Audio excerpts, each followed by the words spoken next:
اليوم غنشارك معكم ان شاء الله مشروب سحري ما شاء الله، نساء ورجال واطفال كذلك ممكن يستعملوه، يعني جميع الناس. مشروب من اروع ما يكون، غيخلصكم تماما بالنسبه للناس اللي كيعانيو من مشكل ضيق في التنفس، كذلك الم في الراس، كذلك الحمى الشديده، الزكام، العطس، بزاف ديال المشاكل في الجهاز التنفسي.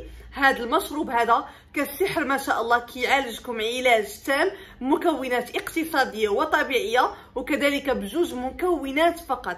غنحصلوا على هذا المشروب الاكثر من رائع، وكذلك الناس اللي بغاو يقويو جهاز المناعه ديالهم والوليدات ديالهم، هذا كيقوي جهاز المناعه. تبعوا معايا الفيديو الاخير، واكيد ما تنسونيش من اللايكات ديالكم فضلا وليس امرا، باش هذا الفيديو هذا يوصل للناس اللي محتاجين والناس اللي مرض مساكن. الله يشافي جميع المسلمين، وان شاء الله يكون الاجر ليا وليك باذن الله. اهلا صحاباتي كبيداتي الفنات ديالي، كيف دايرين؟ بخير لاباس عليكم؟ نتمنى ان شاء الله تكونوا في افضل حال وانتم كتشاهدوا الفيديو ديال اليوم. بالنسبه للناس اللي اول مره غتشوفني ولا غتشوف قناتي، ما تنساوش تابوناو عبر الضغط على زر سبسكرايب او الاشتراك اللي كاين هنا بالاحمر، وفعلوا هذاك الجرس حتى كيولي عنده جوج شرطات في الجناب، باش ان شاء الله دائما توصلوا بنوتيفيكاسيون باللي حطيت فيديو جديد. الله يجيب الشفاء لجميع الناس اللي كيعانيو من هاد المشاكل هادو. كنتمنى يا ربي يكون هاد الفيديو هذا او هاد الوصفه هادي ان شاء الله مفيده جدا لكم، وانا متاكده غترجعوا عندي التعاليق وغترحموني عليها وغتشكروني عليها، بحال جميع الناس اللي جربوها ولقاو واحد الفعاليه واحد النتائج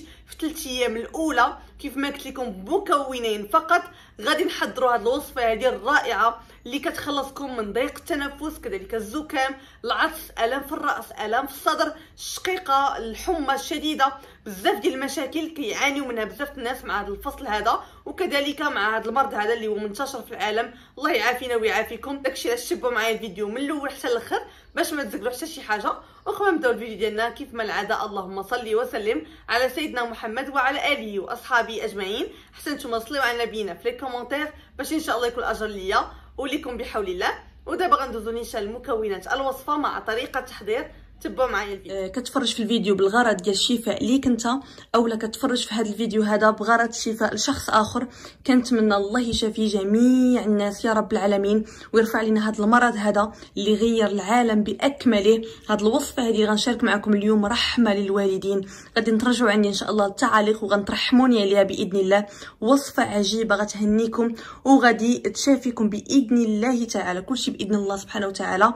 غادي تعطيكم الشفاء العاجل وبدون ادويه كيماويه، بدون مشاكل باذن الله. فقط فضلا وليس امرا ضغطوا على زر الاعجاب او زر لايك، علاش؟ باش الفيديو يوصل لاكبر عدد من الناس ان شاء الله، حتى الناس اللي كيبحثوا على حل هذا المشكل او هذا المرض هذا يلقاو الفيديو باذن الله ويكون سبب في الشفاء ديالهم. والنيه ابلغ من العمل. اي واحد كانت النيه ديالو انه يشارك الفيديو مع الناس ويخلي لايك بالهدف ديال ان الناس يستافدوا، غادي يكون اكيد عنده الاجر والثواب باذن الله. اذا شعرتوا بهذه الاعراض اللي غنقول لكم دابا، فعليكم تاخذوا هذه الوصفه فورا وسريعا بدون ادنى تفكير.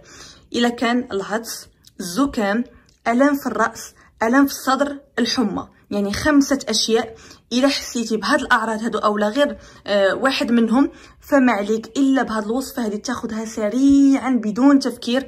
هاد الوصفه هذه البنات اول مكون عندنا هو الحامض اولا الليمون. الحامض اولا الليمون كنفضل يكون هذا الاخضر هذا على هذا الشكل هذا البنات، هو اللي عنده الفوائد عديده جدا بالنسبه للناس اللي كيعانيو من هذه المشاكل التنفسيه في الجهاز التنفسي. احسن حل هو هذا الحامض الاخضر ماشي الاصفر. حاولت نجيب لكم هذا الاخضر هذا باش تعرفوا باللي هذا هو اللي عنده الفوائد العديده جدا بالنسبه للناس اللي كيعانيو من هذا المرض هذا. تمشوا معايا، عندي 2 حبات متوسطين الحجم، ها انتم اليد ديالي تقريبا متوسطين الحجم على هذا الشكل. وهنا عندي القرنفل اولا المسمار، المعروف بالقرنفل البنات، رائع جدا لمشاكل الجهاز التنفسي.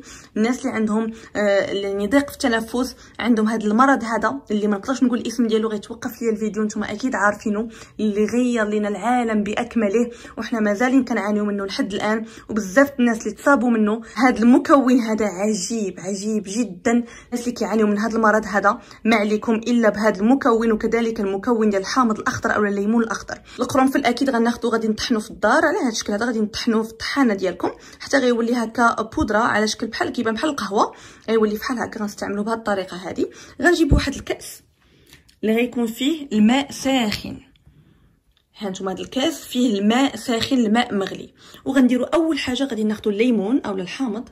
انا غنستعمل هاد الخضره هذه. حاولوا دائما هكا تضغطوا على الحامض او الليمون بهذه الطريقه هذه باش نستخرجوا داك العصير ديالها. صافي وغادي نقطعها على نصفين.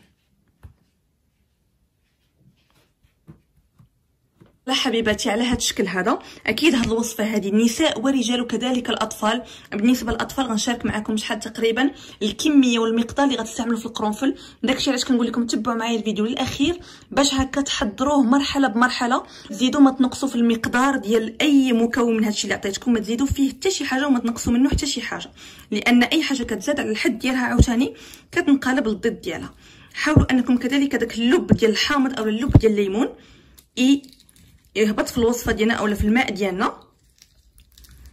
يعني حنا غنحتاجوا لداك العصير ديال الحامض، عصير الليمون، وكذلك هذا اللب هذا ديالو اللي كتشوفوا معايا دابا. هاد الوصفه هذه كنستعملها واحد السيد الاب ديال الصديقه ديالي، كان في المستشفى، يعني الحاله ديالو صعيبه بزاف والحاله ديالو خطيره جدا، واستعمل هاد الوصفه هذه البنات لمده 5 ايام.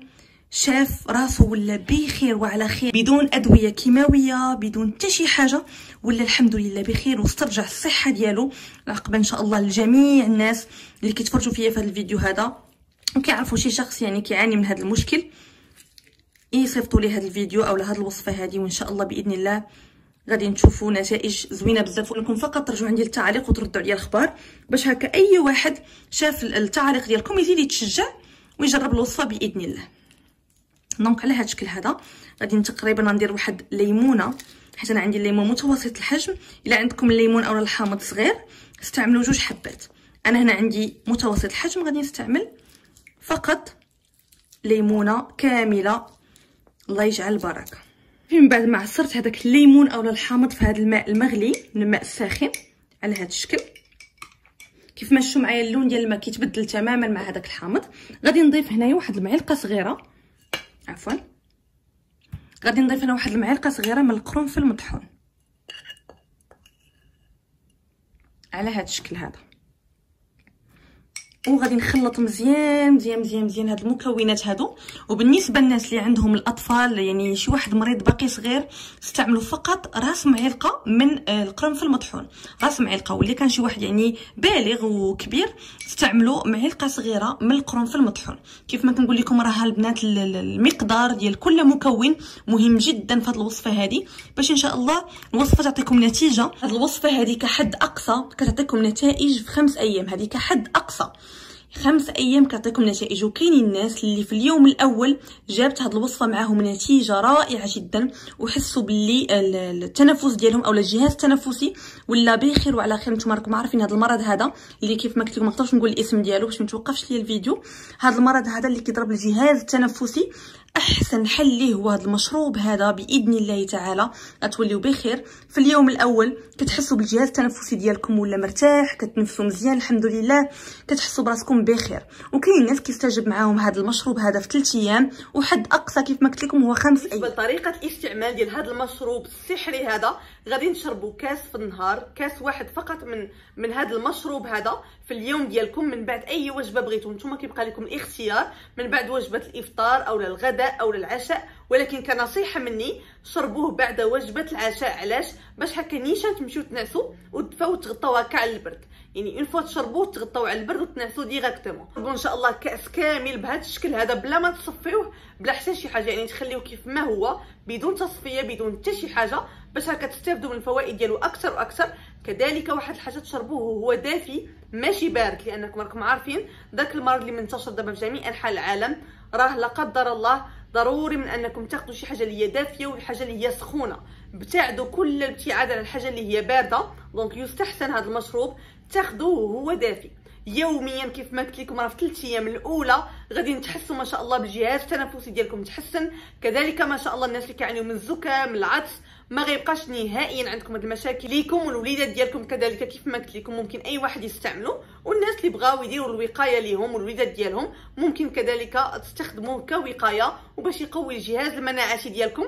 على الاقل الناس اللي بغاو يديروه فقط كوقايه تشربوه على الاقل 2 مرات في الاسبوع، كافيه جدا على انها ما شاء الله تحميك وتحمي المناعه ديالك او تقوي المناعه ديالك من اي مرض لا قدر الله. وان شاء الله ربي يجيب الشفاء لجميع الناس فقط بارطاجيو هذا الفيديو مع الناس اللي كتعرفوا باش تعم الافاده، وهذا الفيديو يوصل الناس اللي محتاجين والناس اللي كيقلبوا بحال هذا النوع من الوصفات هادو يوصل لهم هذا الفيديو ان شاء الله، ولكم الاجر كذلك.